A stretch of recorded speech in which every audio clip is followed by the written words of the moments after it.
Yesterday, the Jehovah's Witness world was completely shaken up because of some new light coming from governing body member Stephen Lett, who had basically said that we shouldn't be looking into ancient pagan traditions to dictate what customs are and aren't allowed for Jehovah's Witnesses to participate in. And the fallout from that is pretty extensive. He only mentioned toasting and clinking glasses together, but there is a logical next step that everyone, and I mean everyone, including Jehovah's Witnesses, will be asking themselves, and that is, so does that mean birthdays are okay? So let's talk about it.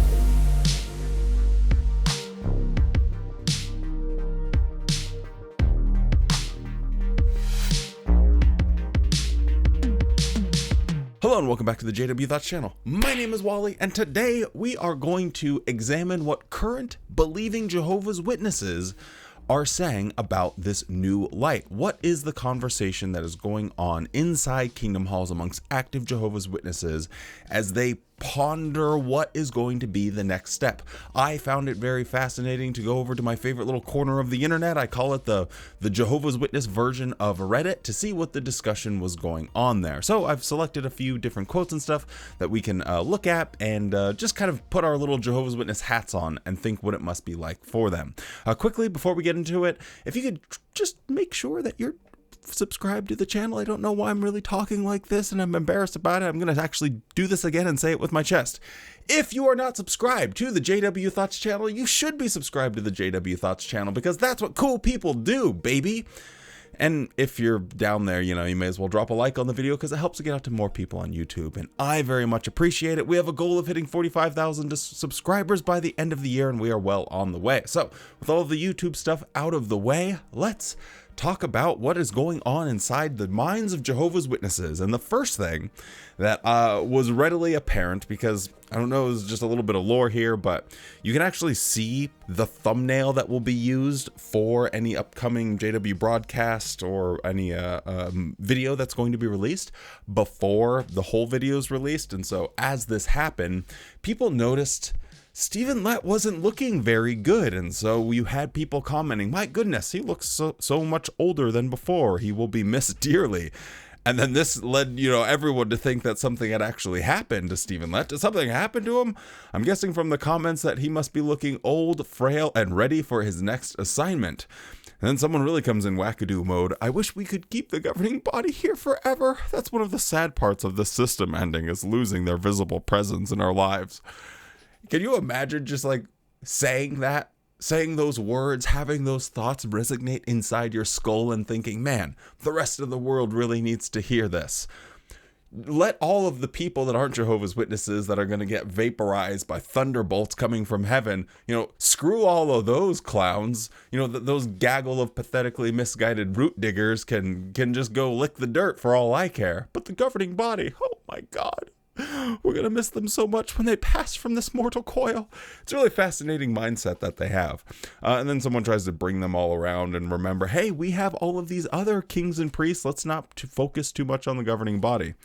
Anyway, so after there was some discussion about how Stephen Lett wasn't looking so good, the memes and all the memes started popping up all across that page. I'll put a couple on screen here, but everyone kind of knew what the vibes were going to be. And it didn't take very long for people to ask the inevitable question, will there be adjustments related to birthdays? Someone else, a couple months ago, I did some research on birthdays. I came up to about 5 references and all stipulated that has pagan backgrounds. This is something to follow in my honest opinion, birthdays and tattoos. So I wasn't sure if this would come up immediately, but it did. It was frame 1 invulnerability for Yoshi double jump. Like, this was so quick that this entered the discussion, but it must be logical. I think that despite maybe what we think about people that are Jehovah's Witnesses and them just being stupid or blind or whatever the case might be, I think ultimately they're just scared and nervous to express these doubts that they have. I think they do think about some of these topics, but they just don't have any vehicle, any platform to be able to discuss them. And I think the governing body wants it to be that way. And so when this change happens, the first thing, I suppose, as a witness, you're going to think to yourself is, what about birthdays? Because this is the exact same reasoning that we used to not celebrate birthdays. If you've never been a Jehovah's Witness, I think the best way I can describe this is that you can go to any Jehovah's Witness on planet Earth and you can say the words candy in the gutter, and they will know exactly what you mean by that.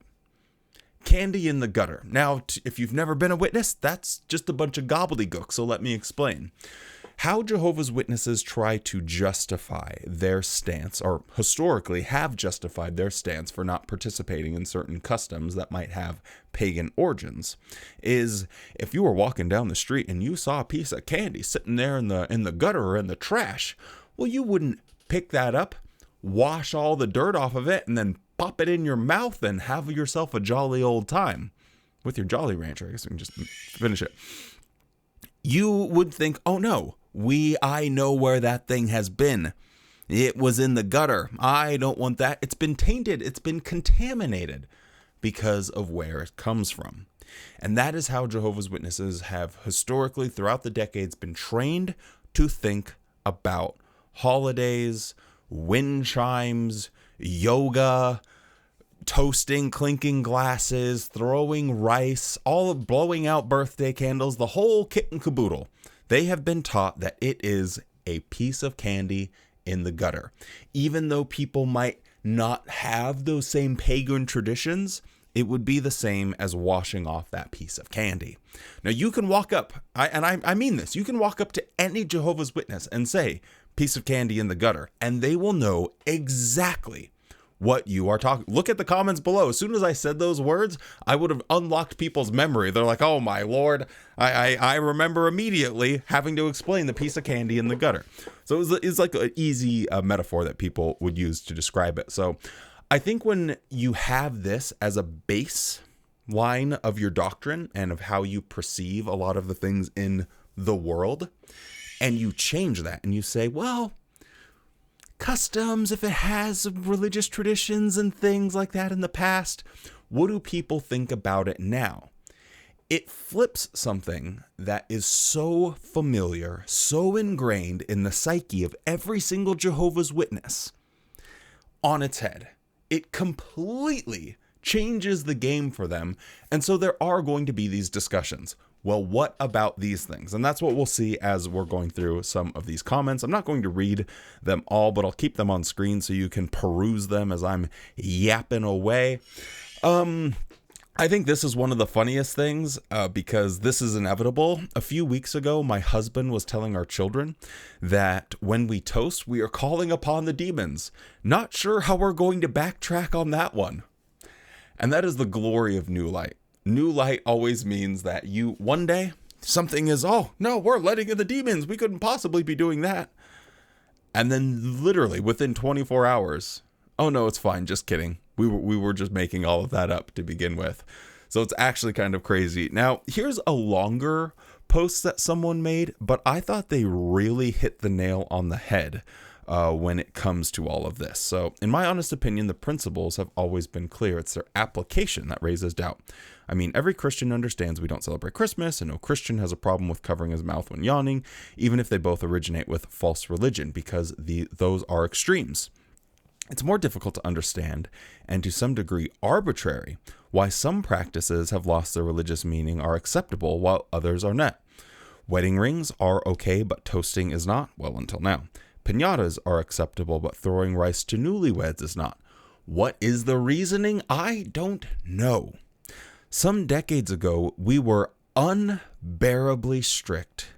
We were stick in the mud, looking at everything with suspicion and finding traces of false religion everywhere. The same as a child matures until he becomes a man, our organization is constantly maturing and learning to apply Bible principles better.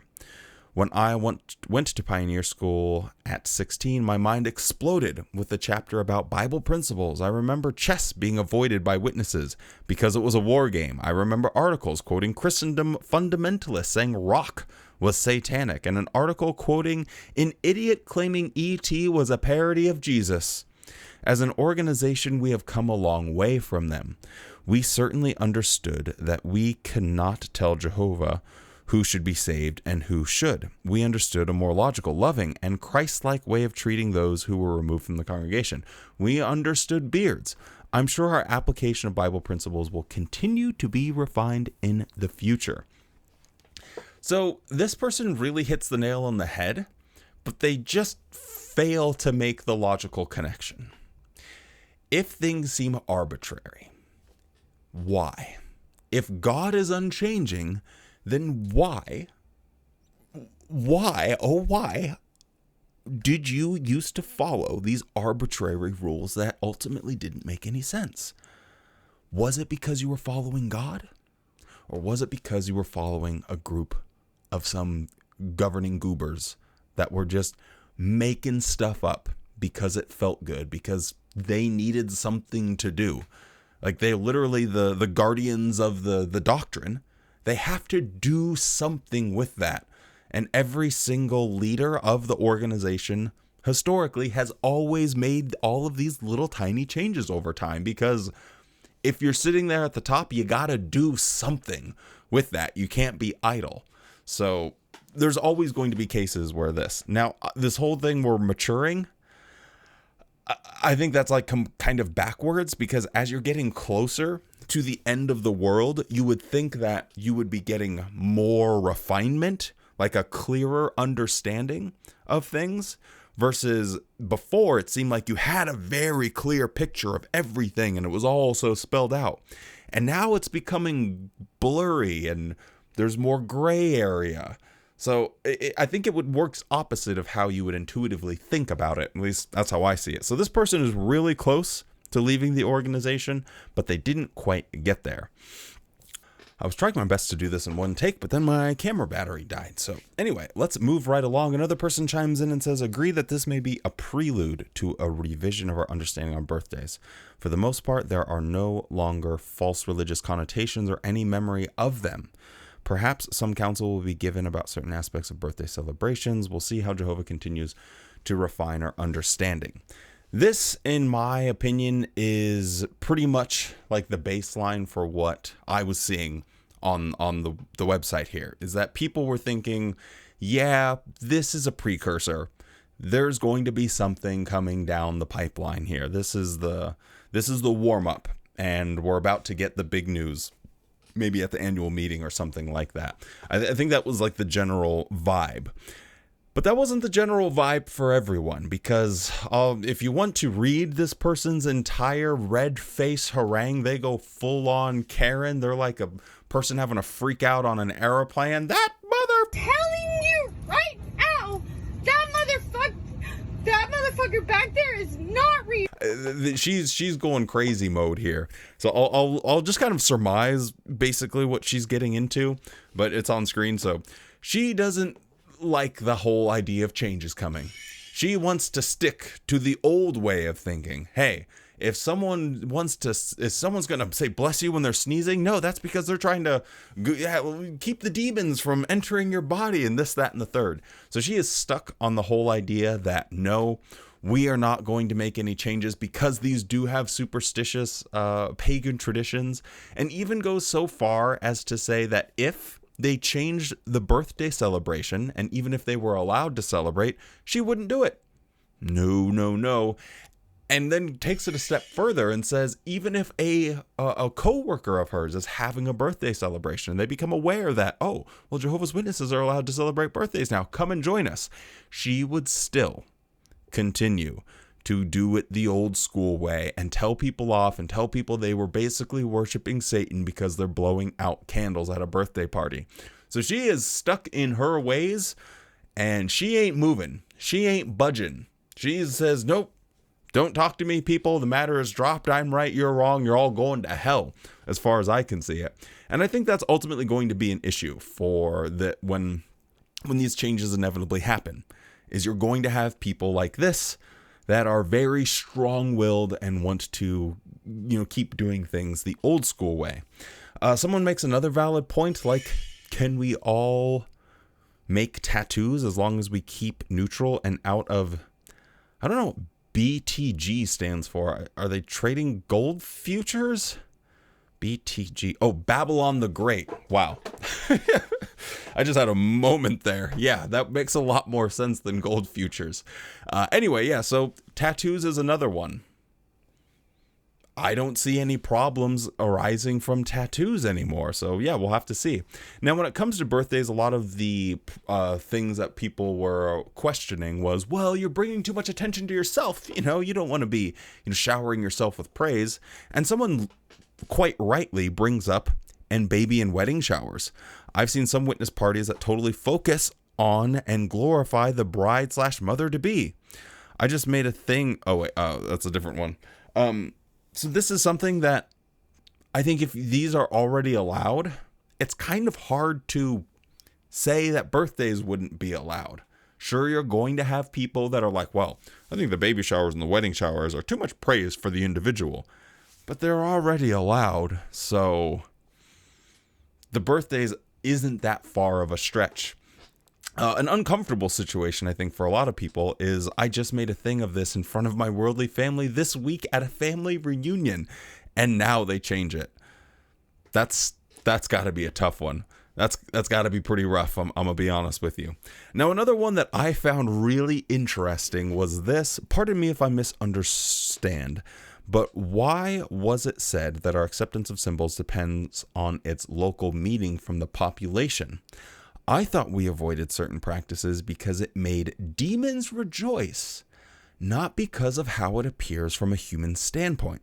Celebrating one's birthday is not what we object to. What we object to is the pagan elements associated with it. It's the same reason we don't celebrate Christmas, not because celebrating Christ's birth is wrong, but because of the heathen imagery around it.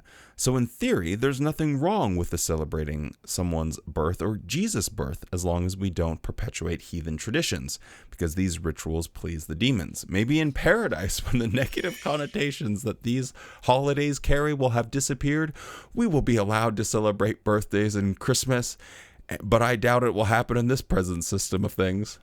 This is just so funny, because why would you care about birthdays if you're going to be 80 billion years old? Like, if you were an eternal being, I don't think you're really going to care how many times that you have traveled around the sun. I really don't think that. And the last one that we'll take a look at here is, for me, this discussion is much ado about nothing, in that it makes Jehovah appear as a petty God, ready to pounce on you for the smallest thing. I'm more of the opinion, yes, my opinion only, that it's the principles involved that Jehovah would look at, and in what context. From the views of many here, it appears to me that if we left unchecked, and without the governing body oversight, we'd be happy in creating our own version of the Jewish Hanukkah. Again, all the above is how I personally feel. This was maybe the most eye-opening comment, because this person was so close to figuring it out. This whole discussion around sneezing and tattoos and birthdays and toasting and throwing rice, it makes God seem like he's petty and ready to pounce on you for doing something wrong. Except you know that those things aren't in the Bible. So you have one question to ask and you'll have figured it out. Who was the one that was ready to pounce on you? Who was the one that was being petty and arbitrary and creating nonsensical rules? If it wasn't God, who was it? Answer that question and you'll have your eyes will just, you'll see it as clear as day. Now, for me personally, I keep going back and forth. I am really vacillating on this one.